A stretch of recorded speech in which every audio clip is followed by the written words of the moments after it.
दोस्तों, क्या हुआ जब एक बेटा अपने गरीब बाप के साथ मोटरसाइकिल लेने शोरूम गया, लेकिन शोरूम की मालिक उसको यह कहकर भगा देती है कि तुम जैसे भिखारियों की औकात यहां गाड़ी खरीदने की नहीं है। इसके बाद जब लड़का अपने असली रूप में आया तो एक झटके में पूरा शोरूम ही खरीद डाला। उसके बाद कुछ ऐसा हुआ जिसकी किसी ने कल्पना भी नहीं की थी। कहानी की शुरुआत उस वक्त होती है जब राज अपने पापा को बाइक दिलाने शहर के एक बड़े शोरूम में जाता है। सालों की मजदूरी, एक एक रुपए की बचत और एक उम्मीद, सब जोड़कर आज वह शहर के सबसे बड़े बाइक शोरूम के सामने खड़े थे। बेटा, देखना, वही मॉडल है ना जो तू बताता था। पापा ने कांपते हाथों से शोरूम की खिड़की पर लगे पोस्टर की ओर इशारा किया। राज ने मुस्कुराकर सिर हिलाया। हाँ पापा, यही है, आज इसको लेंगे। अंदर दाखिल होते ही काउंटर के पास खड़ी एक लड़की स्लिम हाई हील्स में परफेक्ट मेकअप और लाल लिपस्टिक में उनके पास आई। यह थी काव्या, शोरूम की सेल्स गर्ल और मालिक की इकलौती बेटी। उसने राज को ऊपर से नीचे तक देखा। राज की पुरानी जीन्स, फटी जेब, धूल लगे जूते, पापा की चप्पल, और उसके होठों पर एक अजीब सी हंसी आ गई। हाँ भाई साहब, क्या चाहिए आपको? उसने ऐसे लहजे में पूछा जैसे कोई भीख मांगने आ गया हो। राज ने जेब से एक कागज निकाला जिस पर बाइक का मॉडल लिखा था। मैडम, हमें यह बाइक देखनी थी। डाउन पेमेंट के पैसे साथ में हैं, बाकी ईएमआई करवा लेंगे। काव्या ने कागज लिया, पढ़ा और फिर जोर से हंसी। तेरी औकात है इस बाइक की? यह बाइक 1,20,000 की है। अपनी हालत देख, ये शोरूम है, चैरिटी सेंटर नहीं। कुछ स्टाफ लड़के भी सुन रहे थे, हंसी दबा रहे थे। एक बोला, दीदी, लगता है गलती से म्यूनिसिपल की झोपड़पट्टी से यहां चले आए। राज की मुट्ठी बंध गई, लेकिन चेहरा शांत रहा। पापा कुछ बोलते, उससे पहले काव्या के पिता, शोरूम के मालिक, वहां आ गए। क्या हुआ काव्या? पापा, ये लोग बाइक खरीदने आए हैं, उसने व्यंग से कहा। शोरूम मालिक ने पापा की ओर देखा, एक पल रुके, फिर बोला, भाई साहब, आप जैसे गरीबों को सपना नहीं देखना चाहिए। देखिए, हमारे यहां हाई प्रोफाइल कस्टमर आते हैं। आप जैसे लोग हमारा टाइम वेस्ट ना करें। चलिए, बाहर का रास्ता वहीं है। राज अब भी चुप था। पापा ने शर्म से नीचे देखा। बेटा चल, हमें जरूरत नहीं। लेकिन तभी राज की आंखें उठी, सीधी काव्या की आंखों में। मैडम, आज आपने मेरे कपड़े देखे हैं, कल मेरी औकात देखोगी। वक्त बदलता है क्या? हम गरीब इंसान नहीं हैं? क्या हमारे अंदर दिल नहीं है?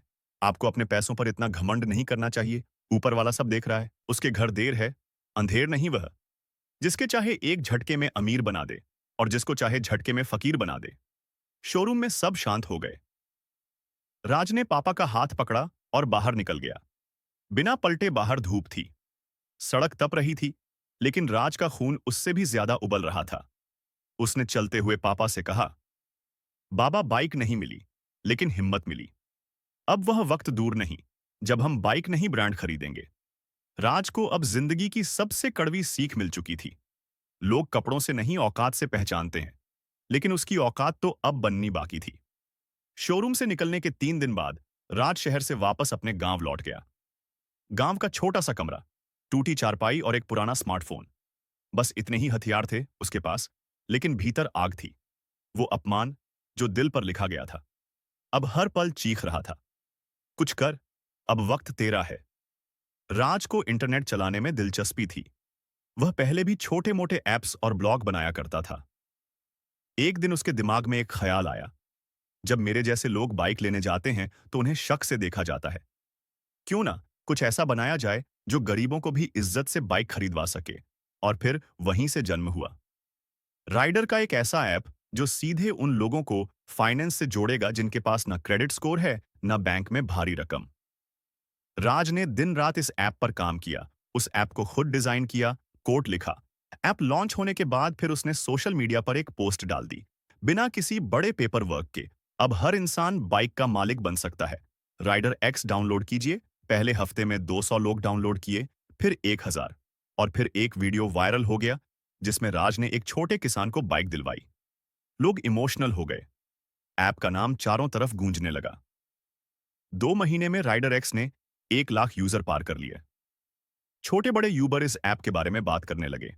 और फिर एक दिन एक बड़े इन्वेस्टर ने राज से कॉल पर कहा, we believe in your story, let's grow together. Raj ने हां कह दिया। अगले ही महीने कंपनी को 2 करोड़ की फंडिंग मिल गई। अब राज के पास वह सब था, ब्रांड, पैसा, टीम, लेकिन चेहरा वहीं साधारण सा रखा। उसने पब्लिक में अब भी ज्यादा दिखना पसंद नहीं किया। उधर उसी शहर में शोरूम का मालिक काव्या की शादी की बात चला रहा था। एक रिश्तेदार ने बताया, एक लड़का है, बहुत समझदार, करोड़ों का स्टार्टअप चला रहा है, नाम है राज। उसने कहा कि लड़का सच्चा है और घर भी सीधा साधा, पैसे की कोई कमी नहीं। शोरूम वाले ने सोचा, वाह, एकदम परफेक्ट लड़का है, हमारे जैसे खानदान के लायक है। काव्या ने भी उत्साह दिखाया, पापा, ऐसे लड़के के साथ तो हमारा बिजनेस भी बढ़ेगा। किसी को क्या पता था, जिस घर में वह रिश्ता लेकर जाने वाले थे, वही घर कुछ साल पहले उनकी नजर में औकात से बाहर था। राज को फोन आया, हम एक रिश्ते की बात लेकर आना चाहते हैं। राज ने हाँ कह दिया। शोरूम वाला और काव्या जब राज के घर पहुंचे, उन्होंने सादा सा दरवाजा देखा, लेकिन अंदर सब कुछ सलीके से था। जैसे ही दरवाजा खुला, सामने खड़ा था राज। काव्या की आंखें फटी की फटी रह गई। उसके पापा के चेहरे से मुस्कान उड़ गई। राज ने बिना भाव के कहा, आइए बैठिए, रिश्ता लेकर आए थे ना पूरा कमरा। सन्न और राज के चेहरे की मुस्कुराहट सिर्फ एक बात कह रही थी, अब तेरी औकात देखने की बारी है। काव्या का चेहरा सफेद पड़ चुका था, जिसे वह कभी दुत्कार कर भगा चुकी थी। आज वही लड़का उनके सामने बैठा था। लड़की के बाप की सांसें अटक गई। सामने बैठा राज, वही चेहरा, वही आंखें, लेकिन अब आत्मविश्वास अलग था। कमरे में वह नहीं, उसका वजूद बोल रहा था। आप चाय लेंगे? राज ने पूछा, लेकिन लहजे में वह ठंडापन था जो किसी समय की तपती जली जुबान से निकला। बदला जैसा था। काव्या के पिता ने जबरन मुस्कुराते हुए कहा, बेटा, हमें तो यकीन ही नहीं हो रहा, तुमने तो बहुत बड़ी तरक्की कर ली। राज ने सीधा मुंह पर बोला, कपड़े वही हैं अंकल, सिर्फ नजरें बदल गई हैं। न कमरे में खामोशी छा गई। काव्या के पास कोई शब्द नहीं थे। वही लड़की जो कभी ऊंची आवाज में हंसकर उसे भगा चुकी थी, अब नजरें झुकाकर बैठी थी। आपको रिश्ता करना था ना, तो आपको लिस्ट भेजता हूं अपने एम्प्लॉय की, उसमें देख लीजिए किसका प्रोफाइल फिट बैठता है। राज ने बात काटते हुए कहा, नहीं बेटा, मतलब बात तो तुम्हारे और काव्या की हो रही थी। लड़की का पिता पसीने में नहा चुका था। काव्या, राज ने उसकी ओर देखा, ये वही लड़की है ना जिसने कहा था तेरी औकात नहीं इस बाइक की। अब आंखें झुक चुकी थी। वो बेबसी जो कागज पर नहीं, चेहरे पर दिख रही थी। सॉरी, काव्या ने धीरे से कहा।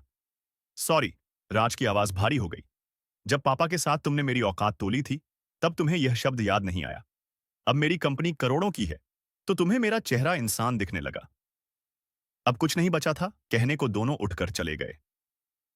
अगले ही हफ्ते राज ने राइडर एक्स का नया फैसला घोषित किया। शहर में पहला राइडर एक्स प्रीमियम शोरूम खुलेगा, और लोकेशन ठीक उस शोरूम के सामने जहां कभी उसे धक्के दिए गए थे। काव्या का बाप गुस्से में तिलमिला उठा, यह हमारा अपमान है। अब बात उसकी इज्जत की नहीं, उसके शोरूम बंद होने की थी। राइडरक्स का शोरूम खुला, चमचमाता, डिजिटल सिस्टम से लैस, बिना कपड़ों या शक्ल के भेदभाव के। राज ने उद्घाटन में सिर्फ एक लाइन कही, हम लोगों के कपड़े और औकात नहीं देखते, उनके सपने देखते हैं। हर मीडिया चैनल पर यही लाइन वायरल हो गई। राइडर शोरूम अब शहर की शान बन चुका था। डिजिटल स्क्रीन पर ग्राहक का नाम दिखता था, कस्टमर के लिए प्रीमियम, चाय, कॉफी, और सबसे खास बात, किसी को कपड़ों से नहीं, इंसानियत से तोला जाता था। जहां पहले राज की हंसी उड़ती थी, अब वहां उसकी तारीफों की गूंज थी। उधर काव्या और उसके पिता का शोरूम धीरे धीरे वीरान होने लगा। ग्राहक आने बंद हो गए। पुराने कस्टमर तक राइडर एक्स की ईएमआई स्कीम में शिफ्ट हो गए। हर हफ्ते घाटा बढ़ता गया। मार्केट में चर्चा थी, अब पुराना शोरूम आउटडेटेड हो गया है, राइडर एक्स ही ट्रेंड है। काव्या के पिता बौखला गए। उन्होंने मीडिया में इंटरव्यू तक देने की कोशिश की, हम तो सालों से बिजनेस कर रहे हैं, राइडर एक्स नया है। पर लोग हंसते हुए कहते, हाँ नया है पर इज्जत वाला है। एक दिन फाइनली उनके शोरूम का लोन डिफॉल्ट हो गया। बैंक ने नोटिस भेजा, 15 दिन में रिकवरी नहीं हुई तो सील कर दिया जाएगा। अब हालात बदतर हो चुके थे। उसी हफ्ते राज ने एक इवेंट रखा, राइडर फाउंडेशन डे। पूरे शहर के bike dealer, media, college students और इन्वेस्टर्स को बुलाया गया। राज ने उस इवेंट में एक छोटा सा वीडियो चलवाया, जिसमें एक गरीब लड़का अपने पापा के साथ शोरूम में जाता है और अपमानित होकर बाहर निकाल दिया जाता है। वीडियो का अंत होता है। आज वह लड़का राइडर एक्स का सीईओ है और जिसने उसे निकाला था अब खुद बाजार से बाहर है। हॉल तालियों से गूंज गया। काव्या और उसके पिता पीछे खड़े वह वीडियो देख रहे थे, चेहरों पर वही बेबसी जो राज ने कभी महसूस की थी। शाम को काव्या के पिता खुद राज के ऑफिस आए। दरवाजे पर सिक्योरिटी रुकी। आपको अपॉइंटमेंट है, बोलिए, राज से मिलने आए हैं। राज ने मिलने की इजाजत दे दी। शायद आखिरी बार कुर्सी पर बैठते ही काव्या के पिता बोले, बेटा अब कुछ नहीं बचा, सब कुछ खत्म हो गया, हम हार गए। राज चुप था, सिर्फ आंखों में ठंडा सा सुकून था। काव्या बोली, हमने बहुत बुरा किया था, पर अब समझ में आया, इंसान की औकात उसकी मेहनत से होती है, कपड़ों से नहीं। राज ने सिर्फ एक लाइन बोली, कभी किसी की गरीबी को मत तोलना, क्योंकि हालात बदलते देर नहीं लगती। फिर उसने एक लेटर टेबल पर रखा। यह मेरा नया बिजनेस ऑफर है, राइडर अब आपके शोरूम की जमीन खरीदना चाहता है ताकि वहां गरीब बच्चों के लिए टेक ट्रेनिंग सेंटर खोला जा सके। दोनों सन राज ने उठकर कहा, मैंने बदला नहीं लिया, मैंने तुम्हारी सोच बदल दी और यही मेरी जीत है। अगले महीने उस शोरूम की बिल्डिंग पर एक नया बोर्ड लग चुका था, राइडरएक्स लर्निंग हब, जहां सपने प्राप्त करते हैं। राज ने पापा को एक नई बाइक की चाबी दी और जब पापा ने पूछा, बेटा अब क्या करोगे, राज मुस्कुराया और बोला, अब किसी को कपड़े देखकर शर्मिंदा नहीं होना पड़ेगा बाबा। अब राइडर एक्स सिर्फ बाइक नहीं, इज्जत भी दिलाएगा।